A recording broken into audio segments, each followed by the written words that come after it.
Awesome. There should be, I think, a couple more people coming in, but I think we should be good to get started as it's past 6. And we want to be fair to everybody.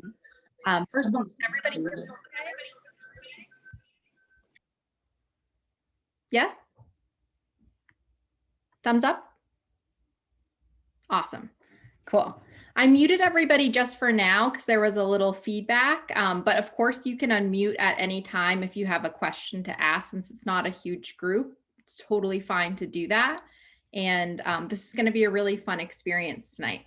There are a couple new members, it looks like, here in the room. So I just wanted to, first of all, for those who don't know me, introduce myself. I'm Chelsea Bell. I run events and marketing for Gordon's Wine, but also started Crubox, which I've been so excited to be running the last couple of months.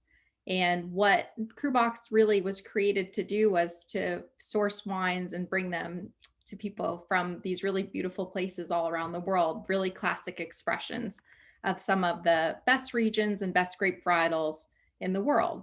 And when we were originally thinking about putting together this concept for Crubox, I really wanted to explore the idea of putting together a box with several different wines from one producer. So not only can you start to understand what each producer produces in terms of style, but you can also kind of get to know the differences between some of the wines in their portfolio.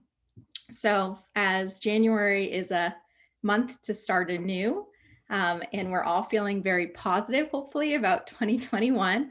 I thought it would be fun to do a high-low theme for this month. And what I mean by that is you have, of course, 4 different wines, 2 from 2 different producers.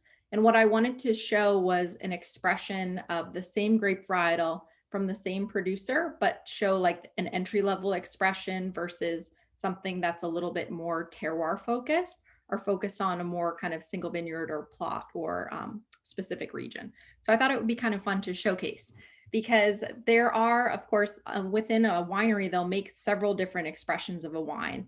And it's important to think about it as the fact that you sometimes want wines that you're going to be able to maybe lay down for several years or maybe enjoy with a special meal or for a special occasion. But then you also want those wines that are everyday and that are going to be like more of those kind of youthful, vibrant expressions. They don't necessarily have to be super complex for those entry-level wines, but they can still be made really well and they can still be interesting and fun and quaffable and exciting. And so that's what I think it's all about. So I thought we'd kind of deep dive into 2 of the 2 expressions that we have tonight.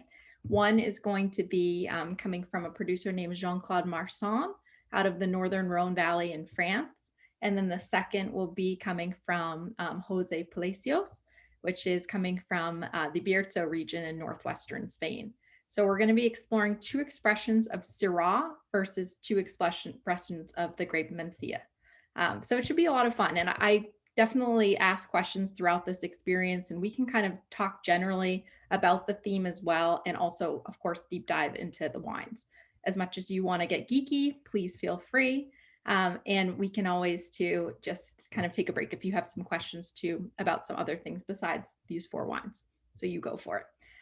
Without further ado, did you want to kind of get started? Everybody feeling good? Yes? Cool.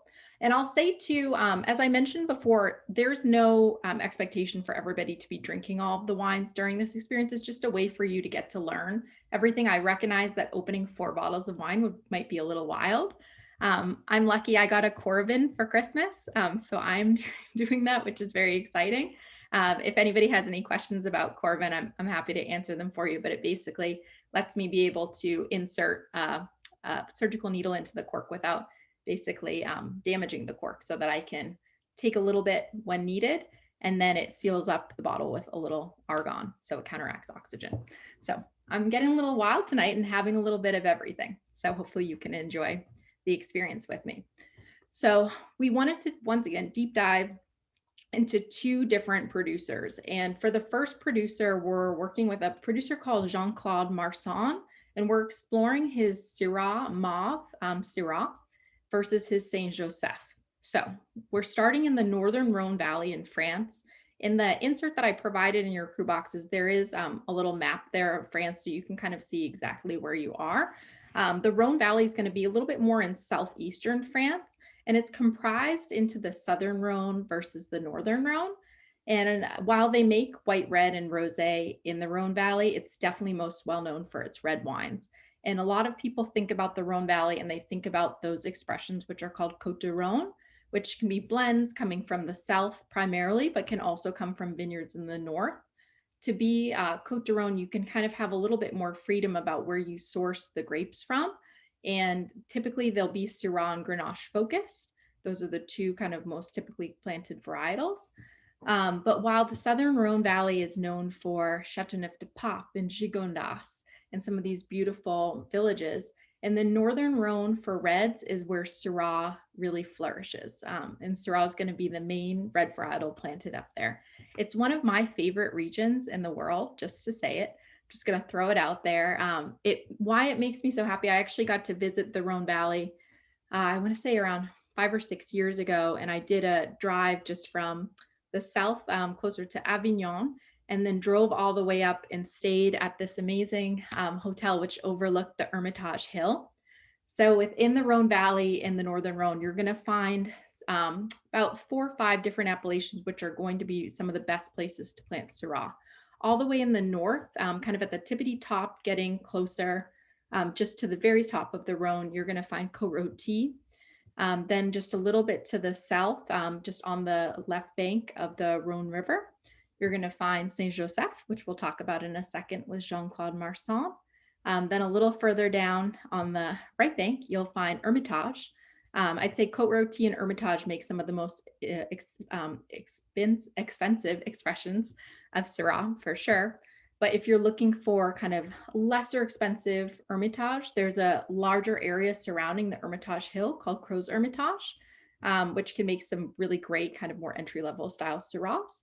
And then also on the left side, south of Saint-Joseph, you'll have Cornas, which is another one of my favorite areas. I actually, when I traveled to the Northern Rhone, I stayed across from Hermitage, but I actually visited a producer in Cornas and one in Côte-Rôtie as well. And what I was just so impressed by were just the super steep slopes that they source some of these great wines from. So especially Cornas, Hermitage, Saint-Joseph, and Côte-Rôtie are all coming from steeper slopes. And as we start to talk about some of the differences to these wines, you'll notice that some of the most expensive and some of the best long-lived wines typically come from higher elevation areas. So not only is that, in terms of the exposure to the sun and in terms of temperature, in terms of overall structure for the wines important, but it's also just incredibly expensive to work that land. And a lot of times too, this is always hand harvesting. And I recall driving around in Cornas, kind of in the most southern part of the Northern Rhone, and just admiring the fact that people are just working on these crazy steep slopes, sometimes just incredibly hard to work at. And you feel like it's just an incredibly dangerous, kind of badass way of living your life. It's very impressive. So with further ado, the first producer we're kind of going to dive into today is a producer named Domaine Jean-Claude Marsan.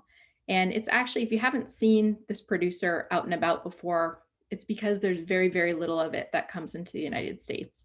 Jean-Claude Marsan is now a 3rd generation family producer taken over by Jean-Claude, and his daughter started working the land with him.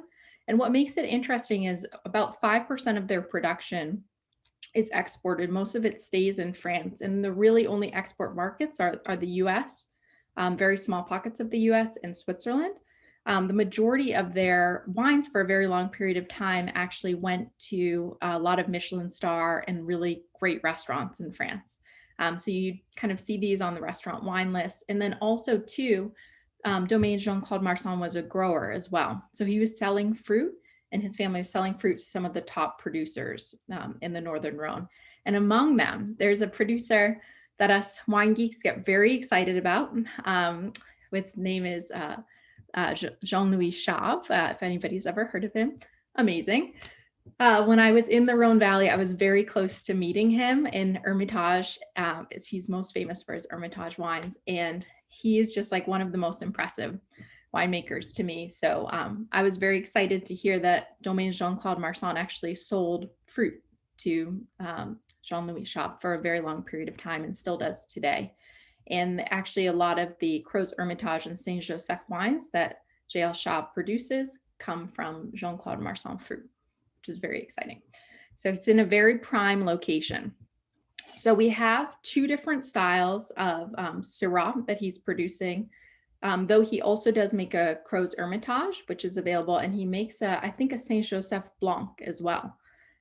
Once again, within the Northern Rhone, we're really focused on Syrah as a grape for reds. They do plant Grenache and some of the other blending varietals, but much more rare. And then you have your white varietals, which we're not going to talk about tonight, but I'm happy to answer any questions on, which are Marsanne, Roussanne, and Viognier. And actually, technically, we'll talk about it in a second, but in the Saint Joseph appellation, they actually do sometimes blend a small percentage of white varietals into their red wine, which is somewhat traditional in Northern Rhone winemaking. Our first wine from Jean-Claude Marsan will be the 2018 Syrah Mauve, which is 100% Syrah, and it's coming from an appellation which says Indication Géographique Protégée. It's one step below what's called like an AOC wine or appellation origine contrôlée. So it's usually indicating a larger general area of production. So larger general geographical area. So this area is called the Ardèche. It's basically comprises Saint Joseph and a bunch of other sub-appellations, but it's literally just a larger general area. And most of the Ardèche wines that are made within that area are coming from lower elevation areas within the appellation. So when producers are typically making an entry-level wine, they'll typically be sourcing usually from younger vines overall on the plot, typically because they won't have as much intensity and structure and power. A lot of these like more entry-level selections are meant to be able to pop and pour right away, as opposed to needing more heavily decanting or taking really that time to let them open up. That being said, the grape Syrah in general tends to be a much more powerful varietal. In terms of the structure of the grape, it's known for being more full-bodied. It's known for having more tannin, more acidity. And what I love about Syrah, just in terms of like the overall aromatics, is it has just this really beautiful kind of combination between these like dark, more like black and blue and purple fruits. But there's also a lot of really inherent earthiness that comes with Syrah. There's this black pepper. There's this kind of underlying garrigue, those like herbs de Provence type kind of herbaceous qualities, whether it be rosemary and lavender and underbrush. And it definitely has this just beautiful kind of combination between rustic and then also fruit centric. And I think it's really interesting because you can find, if you've had like Shiraz from Australia or you've had Syrah from a warmer climate area, it can be really powerful and jammy and just really robust and wild. But from the Northern Rhone and Syrah, which tends to be a cooler climate area overall, it just can be super elegant. So I'm actually drinking it out of a burgundy, like a more burgundy shaped glass, something a little bit more allowing for a little more aeration. I've seen up in the Northern Rhone them use like more of a Bordeaux shaped glass, kind of a more traditional Cabernet glass, or a Burgundy glass too. And it kind of depends on the style that each producer is producing. But it's a versatile grape, which is really interesting. The Syrah Mauve is actually coming from the village of Mauve, which is going to be right just south of the Saint Joseph appellation. So that's where they're sourcing the fruit from, and Mauve is within the Ardèche, the larger general area. This is a Syrah that's made to be easy and fresh. It is, but at the same time, still farmed organically using organic and a few biodynamic practices as well. And the aging here is going to be in stainless steel. So a lot of times, some of these entry-level wines from a producer, if they're using oak, they'll typically use maybe neutral barrel, which is going to typically be used several times so that it's not going to impart that kind of secondary aromas or flavors. It's just going to be kind of there to cradle the wines. But this is used with stainless steel, which is just going to kind of promote the fresh aromatic berry kind of rich flavors that come through. And it's a wine too that's not necessarily meant, to cellar, but at the same time, this is a really high quality wine. So it's a wine that could, definitely age. It's 2 years old now, could age probably for about 4 or 5 more years. But it's one of those wines that I think drinks really nicely in its youth and can showcase too that Syrah can have a little bit more of a youthful expression, but still be really well balanced and really interesting. Oh, I just love it. I don't know why, but it's funny. I tend to be, and this is just a personal preference. I tend to like overall for some of my red wines, things that are more in that kind of like light to medium bodied spectrum. But there's something just about Syrah that I just find so magical because I think it really, it captures the attention of those who enjoy more powerful wines like Cab, Merlots, Zinfandels, but at the same time, it still has these really elegant like aromatics, and it's just very complex and interesting.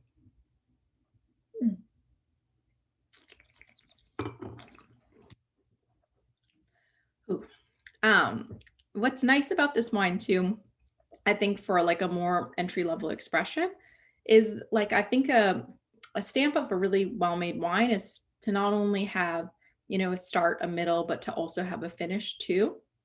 There are so many wines that you once again taste and the taste goes away right away and there's really nothing that goes on. And a finish is a really important part of wine because when a winemaker is making a wine, it's all about making a wine that's in balance.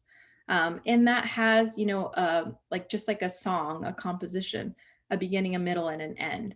And for this being, an entry level, reasonably priced wine, there is still a little bit of a finish here that kind of has your palate feeling salivated and ready for more. That's personally just how I feel. I don't know how anybody else feels that got to taste it. But I'd love to hear just some of the feedback so far for anybody that's gotten to try this wine and just any questions that you might have so far. Go for it. Does anybody have questions? So I just have a comment. Great. Syrah for me is one of my favorite grapes. I mean, that was my, as they say, my epiphany moment in wine when I tasted a 69 Chave Hermitage. Yeah. That was just, it doesn't get any better than that, I don't think. And so I've fallen in love with Syrah. It's one of my favorite grapes, maybe second behind Riesling. But this wine here, I think the freshness and the fact that it's an entry level and can still have this quality, Yeah. should be something that people are looking for when they go to Gordon's. They should be saying, I want a quality entry level wine, and this should be front, first one up, first thing that comes to your mind when you think that. This is a perfect everyday Tuesday night wine for me, or sitting around watching a ball game. Yeah. Wine. This is perfect for me. I agree. Wayne, thank you so much. And what's interesting too is Syrah can sometimes be a wine that you don't want to just drink on its own for some of the more powerful expressions. And we can talk about that next with the Saint Joseph.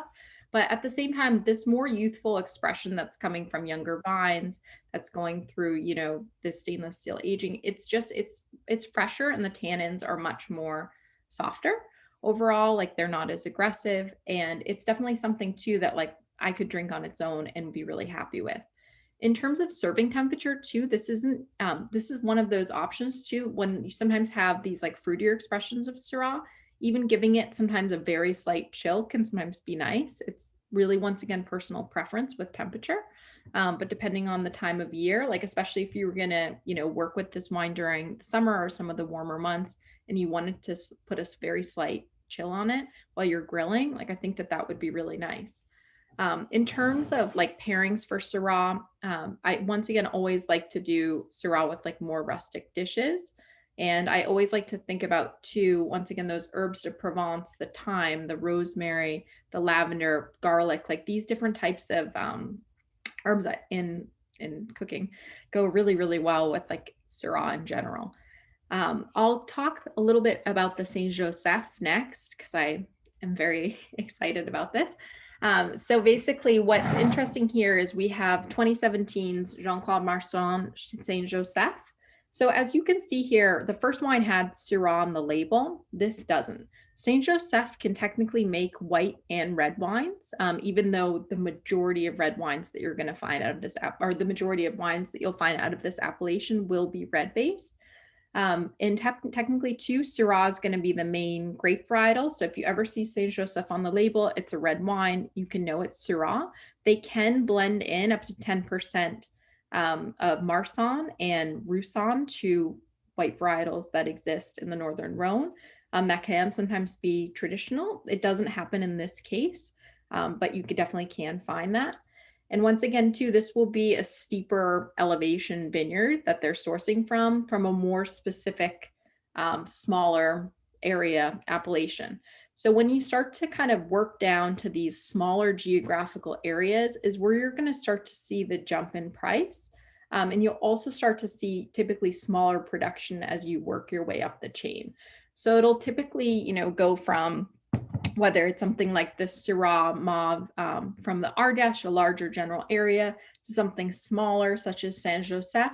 And then from there too, some producers could declare a single vineyard, for some of their specific producers. I haven't seen many Saint Josephs that would declare a single vineyard. I don't know if that's a common practice, but you can definitely see that for Côte-Rôtie and for Hermitage and more kind of specific designated plots within that appellation. So typically as you're sourcing from smaller and smaller general areas is where you're going to see that bump in price. And typically as you work your way up that scale, it'll be pretty small production for each one. To my knowledge, Jean-Claude Marsan overall is very limited production, like really under 5,000 cases in total production. And I think the reason too, probably why they're so limited in terms of production is because they are still selling fruit as well. Since they are a grower. Once again, you can find some producers that are growers and winemakers, some that are just growers, some that are just winemakers. It depends. But it's interesting, definitely, to find. Sometimes you can find some really great value from these growers that then turned into producers too. So it's very interesting. With the Saint Joseph, it's going to be the 27 vintage, and they're going to be using here oak aging. They'll be aging this wine for about a year, and they'll be using for barrel a combination of used barrels, typically smaller and larger barrels. It depends what they have around. They're a little smaller production, once again, maybe not as organized as some of their larger counterparts. But you will find just inherent earthiness when you nose this wine. Oh, this is exciting. What strikes me from drinking this wine in comparison to the Syrah that we just had is you're overall just going to be able to taste the inherent structure of this wine. You can start to really taste the tannins, which are more integrated into the wine, and they kind of grip you right away. And then you also really can taste too some of those earthier elements that Syrah offers. Whereas the Syrah Mauve, the Ardèche Syrah that we just tried, was definitely much more kind of like dark fruit focused. This for me is definitely much more earthy. And much more kind of medium to full bodied as well and powerful. This, once again, wouldn't be a wine that I personally have on its own. I'd want to have it with food. And it's definitely something too that I feel like has real longevity.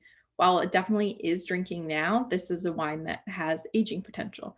Whether it's probably 10 to 15 years, I'm not quite sure, but it's something that you could cellar if you chose to and kind of see how it develops over time.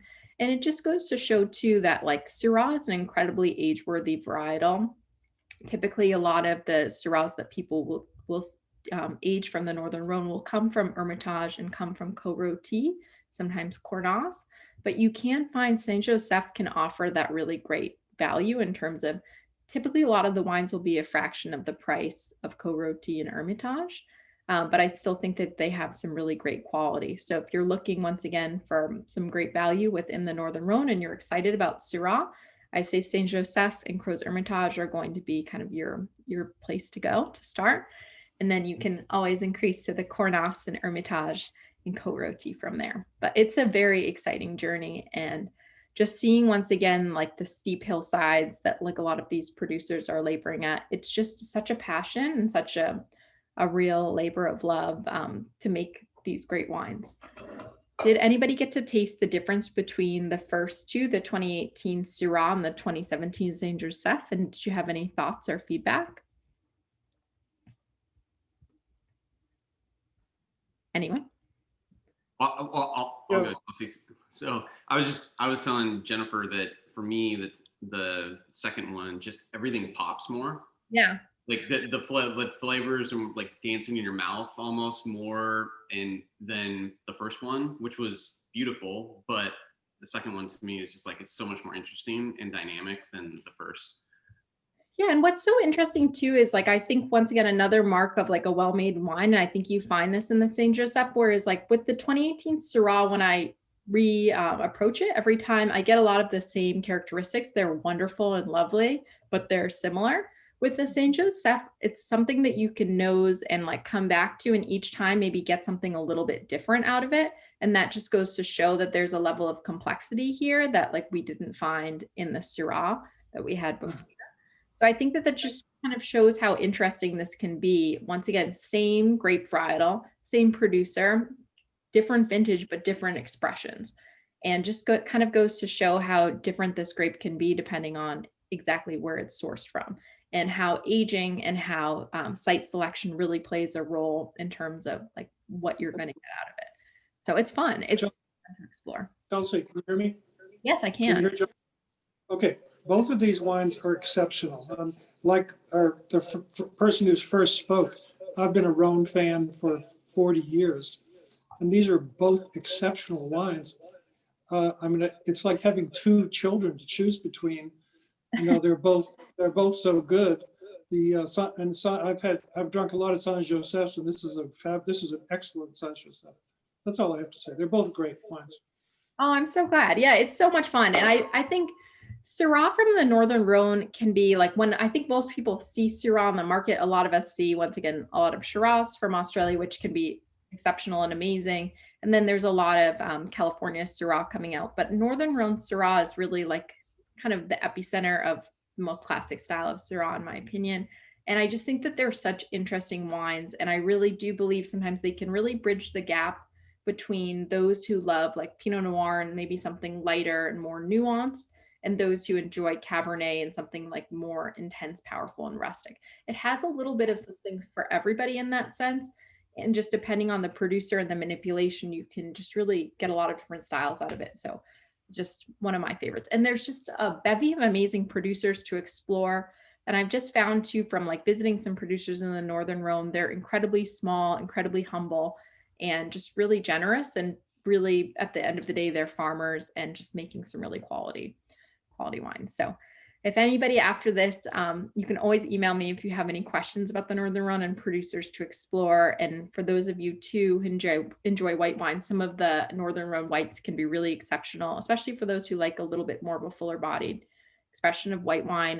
The Marsanne and Roussanne and then Viognier based wines of Condrieu in the Northern Rhone are just, they're amazing. So I can give you many recommendations. And for when we can travel again too, I have a ton of recommendations there as well. There honestly was just some of the best dining that I've had in France in the Northern Rhone. It was just really exceptional. And once again, lamb would be like one of the most classic pairings here with Syrah. It's typically what you'll find on the menu. Of course, with all of that garlic and rosemary and these beautiful herbs. But Syrah can go with so many different things, just depending on, the style. It can definitely go with chicken. It can go with like a sausage. But for vegetarians, like maybe I would pair it with like a kind of grilled eggplant dish or something that has a little bit of those rustic undertones. But the Syrah mauve too, that orange entry level, is something that you could even have with, a red sauce pasta. I think like it really is pretty versatile, and just once again, a little bit more of that fresher style. So I'm glad we got to explore it all together. I have a comment, and we both tasted them 2 days ago, and every day it seems to be growing on us, and it seems to be that both wines are somewhat softer even, Yeah. and So I just wanted to share that. Oh, that's great. It's always interesting too how wines develop. I've always found that like good quality wines tend to last longer for several days. There's certain grape varietals which can take oxygen, the exposure to oxygen better than others. One of the best examples of that would be Nebbiolo from northwestern Italy and Piedmont, which can sometimes not taste like great until like 2 days after opening, which is wild for certain expressions. But Syrah is definitely one of those grapes, in my opinion, especially like the Saint Joseph Syrah, which can have a little more exposure to oxygen and still be, you know, I think in good form. So I've definitely seen that myself too. So thank you for sharing. And that's the fun thing about this, it's about exploring like what works well in terms of like opening. Does this wine need to be decanted? How long is it going to last for? Like, it's really interesting when you start to pay attention to these types of things, because it kind of helps you kind of throughout your journey. And sometimes it's always going to be different. And the interesting thing about a lot of these wines is there is sometimes a little bottle variation in terms of like each bottle sometimes having sometimes a touch of different characteristics than others. And then sometimes certain days the wine doesn't really speak to you as much as others. And there's a lot of people who have a lot of thoughts on that. So it's just really interesting overall. So I'm glad that you guys are taking this journey with me. It's very fun. But we'll move on to the next wine if that works well for everybody. Cool. Awesome. So we're taking you next to northwestern Spain. So we're going to the region of Bierzo, which is going to be northwestern Spain. You have, once again, a little location on your map, and we're going to explore the grape varietal Mencia. So you'll notice that I'll say Mencia with a little bit of that like kind of classic lisp, which is traditional from the region. And in terms of spelling, it will be spelled Mencia. This is a grape varietal which is traditionally planted in Spain in this corner. You'll find that Bierzo is going to be one of the main appellations there, but there's also an appellation called Ribera Sacra, which is right next door, also known for Mencia. And then another appellation called the Valdoris, which is also right there. And those kind of three areas right up in the northwestern corner of Spain are where kind of Mencia is most well known for. There's also plantings of Mencia as well in Portugal as well, kind of in the inner valley, kind of more inner central valley of Portugal. But it's definitely indigenous to Spain and to Iberia. There's also when you're looking at wines from northwestern Spain and Mencia and those surrounding areas, Mencia will be the main grape varietal planted. There is, if you're looking for white wines from the area, a wonderful grape that they plant there too called Godello, which has really beautiful texture and can make just a really lovely white wine. I can always, once again, give you some recommendations if you're interested in exploring. But what's really interesting, I think, about this area in northwestern Spain is it was really kind of undiscovered for wine to be exported for a very long period of time. In Spain, you definitely find kind of the more classic areas such as Rioja and Ribera del Duero, where they're working with Tempranillo primarily, or kind of the most classic regions. And then you found that close south of the Catalan coast, the region of Priorat really rose to fame, which is a little bit more Rhone-like in style, making wines from Grenache and Carignan and Syrah. And then you found that kind of northwest and like the regions around Madrid were kind of forgotten for a long period of time. While they were making wine, they weren't kind of wines that were internationally known until about the 1990s, so relatively new. There's a producer named Alvaro Palacios, who's most well known for his wines from Priorat, and he makes these beautiful wines from Priorat that can sometimes be pretty expensive in the $100+ price point.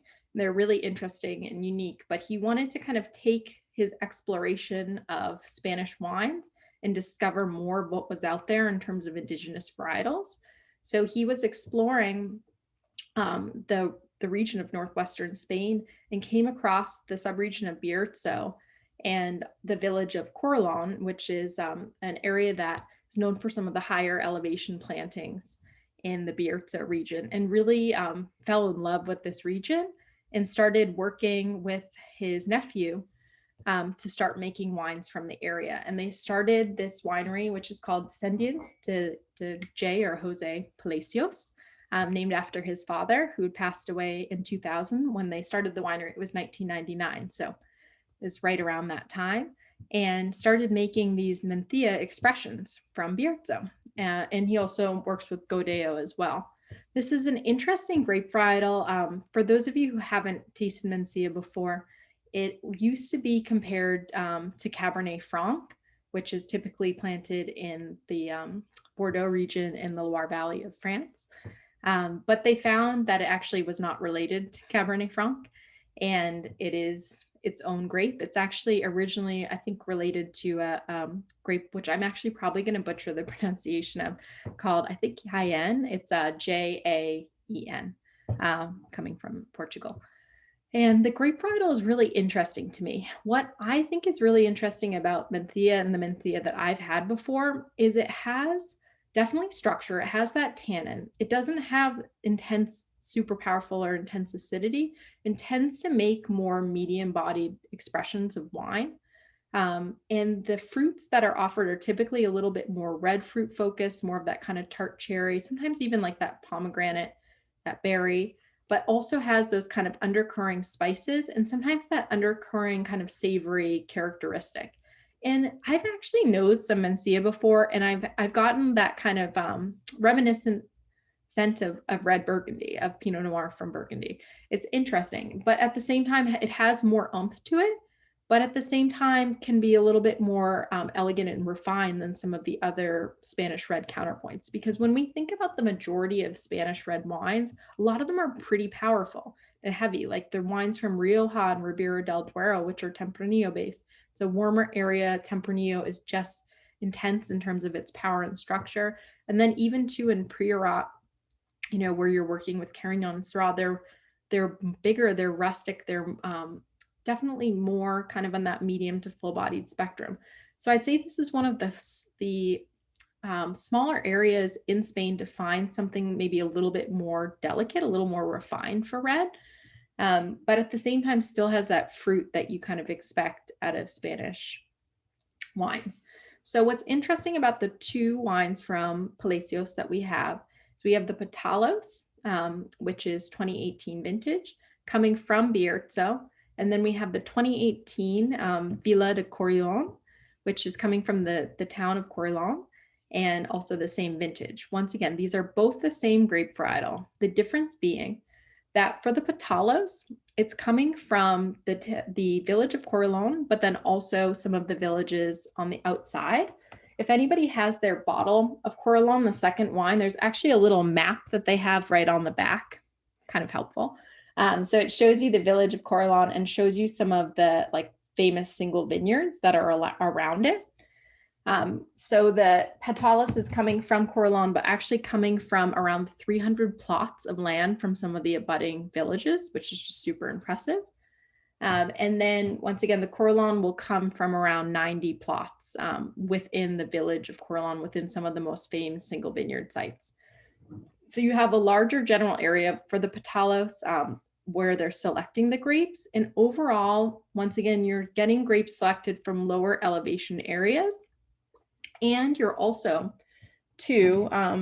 getting, I'd say, a wine that is, made at very high quality, but coming from these lower lying areas and coming from younger vines overall. So not all grape varietals have vines that live for a very long period of time. Some have vines that last more than others, but Mencia is known for these really old vines. And when I'm saying old vines too, they can get to be 100+ years old. For the Patalos, it will come from like younger vines, but still old, I think, overall in terms of quality. Anywhere from usually 20 to 60 is where you find the majority of vines for the Patalos.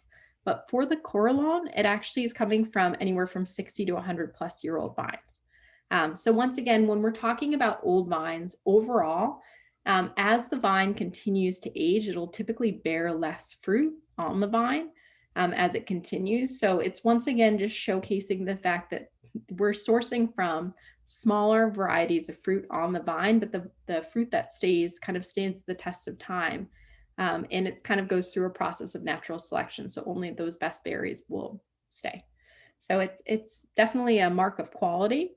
And I think can overall give you a little bit more structure and power to that wine, which as we talk about some of these wines that are coming from very specific areas is important because a lot of these wines are meant to age. And when I'm saying age too, it doesn't necessarily always have to mean, 30 to 50 years, but it can be, 10 plus years. And I think it's important when you're thinking about these wines that are meant to age to have that inherent structure. So to have more of that tannin and acidity are going to be some of the backbones of that structure. And they're important. It's important for both of those to be relatively high if you want to create a wine that's going to have age-worthy characteristics. Another interesting thing about these two wines is they're actually aged about the same way. So you're really kind of getting for this diad, we're getting very similar expressions in terms of grape varietal, but you're just getting different site selections, a larger general area versus smaller general area. You're getting younger vines versus older vines. But in terms of aging, both will be aged for about 10 months. They age for about a month in barrique for each wine, smaller French oak barrels, and then aging for about 10 months in about French oak barrels that have been used about 2 or 3 times. So oak here is definitely going to be, in my opinion, a little bit more prevalent on the nose and on the palate than you got with the Saint Joseph Syrah, but it definitely can integrate in here really nicely. So we're going to give it a little taste. This is fun. I don't know about you two, if you had this experience, but anybody that's opened the Patalos and the Corralon, they didn't open like with these aromatics right away. It took a little while to kind of eke out of there. So for the Patalos, I would recommend in terms of like opening to give it, I gave it like about 20 minutes or so, and I thought that that was pretty useful. For the Corralon too, I let it sit in my glass for about 45 minutes before really kind of approaching it. So it's interesting. The Corralon for me actually opened up a little better at the beginning than the Patalos, which is kind of strange, but who knows? Sometimes you can't really predict.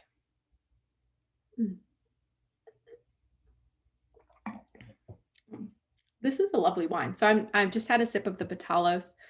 You could definitely taste the presence of oak here, which once again with the Saint Joseph was very, very minimal, but it's really beautiful. It kind of showcases to me like the elegance of fruit of Spanish wines, but at the same time, it's a little bit more refined. It's a little bit, I'd say Pinot-esque, but at the same time, a little bit more structured. And I just think that these aromatics are beautiful. It's just a lot of those kind of riper red fruits, those underlying spices, like almost like a little like cinnamon like spice that comes through and like underbrush and a little piney kind of characteristic. It's just really beautiful. And I think I've always loved this producer, always loved what Palacios is doing just at the quality. But to make a wine like this at more entry-level price point, I think it's just phenomenal. And it showcases to me what Mencia should be about, kind of classically from this region. And it's also approachable too, which is very nice.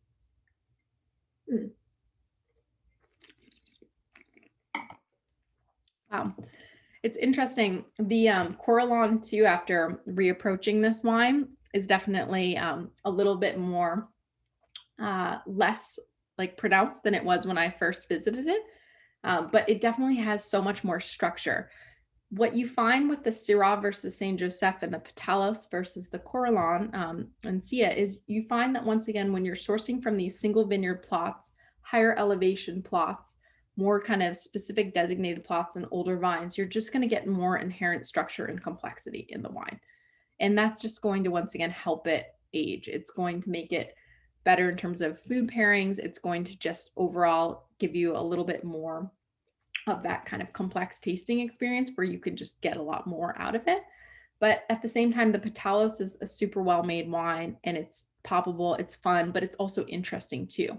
So I think this is just, I don't know about you all who've gotten to taste some of these wines, but I think it's really fun to get to explore, the same grape varietal from the same producer, but, different designations.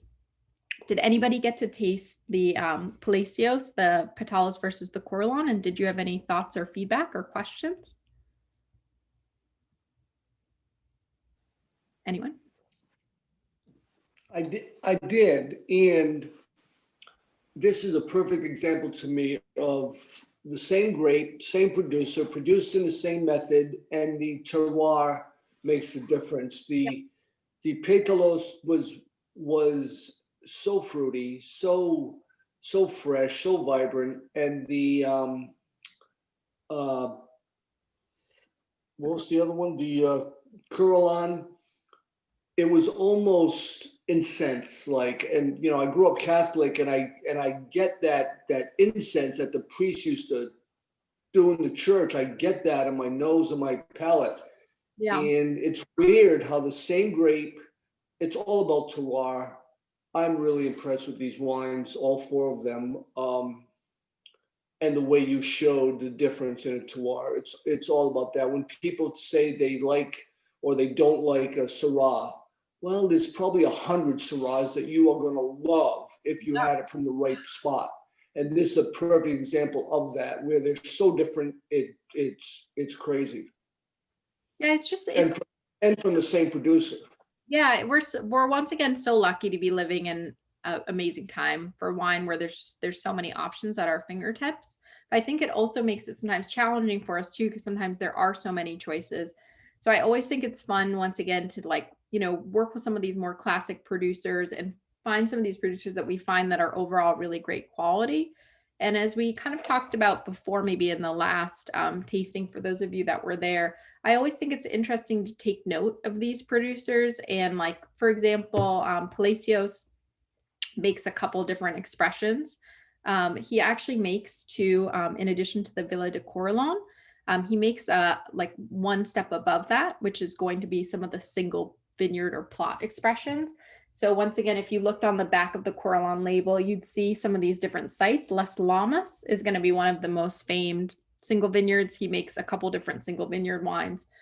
So it's just once again showing like how, as you kind of close the gap and get smaller and smaller in terms of like the surface area and the specific places you're sourcing these grapes from, how different they can taste. They still taste, maybe what Mencia is supposed to taste like, but it's just a more kind of refined, specific expression. And it's just interesting and fun. And it just goes to show too that like it's great to kind of get to know some of these producers. As we talked about as well too, and as a sneak peek, I guess, for next month, we'll be kind of diving more into it. It's also exciting to kind of check some of the importers too for some of these wines. For the Jean-Claude Marsan, we're actually kind of working to import that ourselves. So that's not a great example, but it says Vineyard Road on the back, I think, in terms of the importer. They're actually a local importer out of Framingham, and we do a ton of work with them, and they have a great selection of wines. And I can always feel very confident when I work with them that it will be, great quality selections at all levels and price points. And then for the Pétalos and the Corleone, that's going to be imported by Rare Wine Company. They're also carried by Vineyard Road, which is an importer and a distributor that we work with. But they also have just, once again, a pretty amazing selection, especially in terms of Spanish, Italian, and French wines. And so sometimes it's interesting to learn a little bit more about these importers because they have a point of view. So sometimes if you find something that you like from a specific importer, you can research some of the other producers that they have. And it's just an interesting way to kind of explore their taste and see if it lines up with yours. So it's exciting. Had anybody gotten to kind of explore wine like this before? I think it's definitely a really interesting and fun exercise. Did you enjoy it for those that got to taste? Cool. Are there any questions that you have about like the wines that we featured or just questions in general? Anyone? No worries if not. Hey, Chelsea, is there, so we talked a little bit, you spoke a little bit about the blending requirements or thresholds, I guess, as it pertains to the wines from the dyad from France. Yep. And kind of that 10% threshold on any white wine that might be blended in or white fruit, white grapes. Can you speak to that with respect to the Mencia and Spanish wines, kind of what the blending regulations or requirements are and what, So if anything is blended into this varietal? Yeah, totally. That's a great question. So with the, just to go back to the Jean-Claude Marsan, that was, I was speaking to that with the Saint Joseph specifically, because once again, if you declare like an appellation on the front of the label for French wines and it's under this AOC designation, you have to follow some kind of stricter standards, not only in terms of sourcing the wine from this specific area, Saint Joseph, which they'll kind of declare exactly what that appellation consists of, but also in terms of, the grape varietals that are mandated, the yields, and like sometimes even the winemaking techniques too. So for this specific example, it was 90% Syrah, plus they could technically blend in if they wanted to the Marsanne and Roussanne. For Bierzo, for the Mencia, I've never heard of them blending whites into these wines. I've always thought that they were 100% Mencia. To be honest, there's still a lot to be worked out in this area of Spain. And the reason I say this is like I was thinking about it too, just to kind of talk about ageability quickly of the Mencia wines. There's not a lot of data, I guess, in terms of, ageability and in terms of some of these like specific regulations, just because really a lot of producers didn't start really making these wines that were exported to market until the early 2000s. And we didn't start to really see anything from this area until, 2005 plus. So it's harder to find, some age, like 10 plus year old Mencia wines in the market. I know that they can age that amount, but like there's just not a lot of data there. I haven't heard anything about them blending in, other varietals besides Mencia, but they are working with Godeo, which is the primary white varietal. And the only reason that sometimes producers would blend white into red, which they do like in Saint Joseph, for example, is to usually amp up the aromatics a little bit. But I haven't heard of them doing that for the Bierzo wines. So to my knowledge, it is 100% Mencia in both wines. And I haven't heard of people doing anything other, but there is still some exploration going on in that area. So hopefully that answers your question to the best of my ability. Yeah, that's great. We both found both of the Mencias to be wonderful. Yeah, they're really great. There's a lot of other, too, if anybody is kind of enamored with Mencia and wants to explore some more producers, I could definitely always send out a list of some of my favorite other producers. The more I've explored this area, the more I've enjoyed it. And it's just a lot of fun. And once again, too, you have Bierzo, but then you also have Ribera Sacra and Valdoris, which are two other areas which also produce Mencia right in that general area. So there's some really interesting stuff to explore there, and it is a lot of fun. So I'm excited that you started that journey. And I'll just make a quick note too, in terms of pairings with the Mencia, I had recommended definitely doing like paella, of course, would be classic. If you had the ability to do a rabbit paella or something like a little bit more rustic, that's great. If not, chicken is a wonderful alternative. But I would also do this with chorizo. I would also, if you're vegetarian, do this with like anything with a mushroom undertone. I think it has like, once again, that kind of inherent earthiness. And I think it's once again, another very versatile option in terms of pairing. When you get a wine that has that beautiful balanced acidity, it can tend to go with a lot of different things. And once again, with a lot of other Spanish wine being very powerful, this is a little bit more of a refined and elegant option. But that still has like a backbone and still has nice structure of fruit. So I love it. I'm into it. Any other questions? I've got one. In your printout here, Yeah. the nephew that Jose Palacios works with is called Ricardo Perez. Now I understand Perez is like Smith in the Spanish world, but is Ricardo Perez, do you know, related to Raul Perez? You know what? I don't think so. But that's really interesting, as he's a great Mencia producer. I don't think so. I've never heard anything about their relation. And I would imagine that they would make a note of that, like if they were, writing something up, just because that would be like a pretty big thing to note, in my opinion. But not to my knowledge. What's interesting too, so the winemaker Ricardo Perez, who's the nephew of Alvaro Palacios, who's making the J. Palacios wines, he's actually too a big proponent of like biodynamic farming. So we had talked about that as being kind of a step up from organic farming and a more holistic approach. And there is a gentleman who started kind of practice of biodynamics named Rudolf Steiner in the early, I think, 1920s or so. And I guess Perez actually translated this book of biodynamics into Spanish, as it had not been translated before, and has been like teaching other farmers and winemakers in Spain on how to use biodynamic techniques. So I guess he's on the forefront of that, which is really interesting and just seems like a really dynamic guy. And it's just kind of cool too. I mean, once again, the fact that like, you know, they started this winery in 1999 or 2000, and that like there's still a lot of work to be done in the area is really cool. Something that I actually forgot to mention too is you'll notice for the Corlon, it actually says underneath it, Vino de Villa. It's a new designation that they've started in the Bierzo region, which is basically designating wines from specific villages within the area. Because for a long period of time, it was just about showcasing, you know, the grape varietal Mencia or the white Godello from the region. But as people become more comfortable with the specific region, Bierzo, then you can start to kind of showcase, you know, the next step up, which would be some of these village wines. So it's just interesting to see things changing kind of before our eyes in the area. It's very cool. Awesome. Any other questions? Well, I just wanted to say, I hope you all enjoyed this experience. I want to try to, for each month, kind of think about something more creative and more fun as a way to explore wine. So we'll always switch things up. But I think definitely getting to explore, you know, the same producer, same grape, but different regions really kind of expresses why terroir is so important and why some of these places are so interesting to explore, because as you get to explore them, you get to really understand, you know, what this grape is all about, or grapes, and can start to understand how terroir, the sense of place, the soils, the elevation, the different elements that make these places unique really impact the wines and create wines that taste like they come from somewhere special. So I think it's a really exciting journey to explore. And there's obviously so many places that we can go, but we're starting somewhere.